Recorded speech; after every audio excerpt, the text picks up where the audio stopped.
Le festival presque terminé parce qu'on a Blink-182 et Offspring ce soir, mais on dresse déjà un bilan extraordinaire de cette édition-là. Les ventes ont été au rendez-vous, on sait qu'on a rencontré nos objectifs et même dépassé nos objectifs.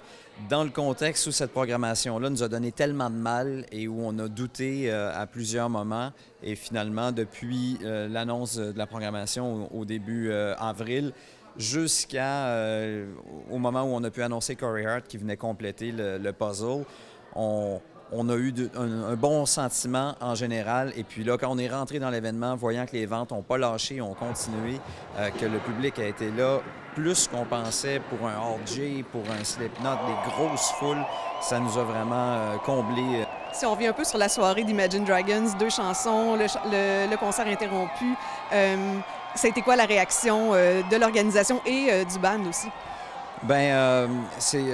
Dan Reynolds est sorti, il nous a dit qu'il était heartbroken. Donc, il avait le cœur brisé, il voulait faire ce spectacle-là. On sait que Imagine Dragons ne travaille pas cette année, ils font quelques concerts, 3 ou 4.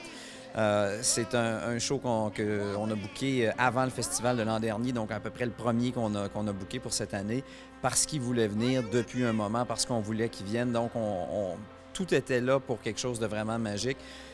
Ils en sont beaucoup plus convaincus encore aujourd'hui qu'ils l'étaient avant de monter sur scène. Donc, au final, c'est une partie remise parce que il va falloir finir ce spectacle-là comme on a fini celui des Foo Fighters éventuellement. Et là, combien de temps ça peut prendre? Ça, c'est une question sans réponse pour l'instant. Il y a eu plusieurs nouveautés cette année, des essais aussi au festival. Quel retour on fait là-dessus?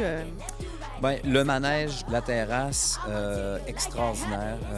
Pas facile, pas un parcours sans faute.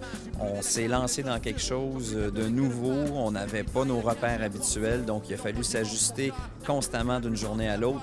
Mais la réponse claire et nette, c'est les gens veulent ça. Les gens ont besoin de ça, veulent continuer la fête après. Les gens veulent profiter de la terrasse, veulent cet accès-là entre les deux scènes. Beaucoup de gens se sont promenés entre l'Auto-Québec et la Sainte-Belle, ce qu'on faisait à peu près pas avant. Moi, le premier, j'ai passé 11 jours à me promener sur cette passerelle-là et aller voir des spectacles sur les deux scènes. Donc, c'est le premier pas dans cette direction-là qui est à bonifier, mais c'est formidable. Nous, d'avoir notre quartier général ici, les entretiens qu'on a fait là pour les artistes devant public, on est vraiment en train de faire ce qu'on veut, c'est-à-dire créer de l'expérience, créer un événement qui se vit de 17h à 2h du matin. Puis on est vraiment sur la bonne voie pour y arriver.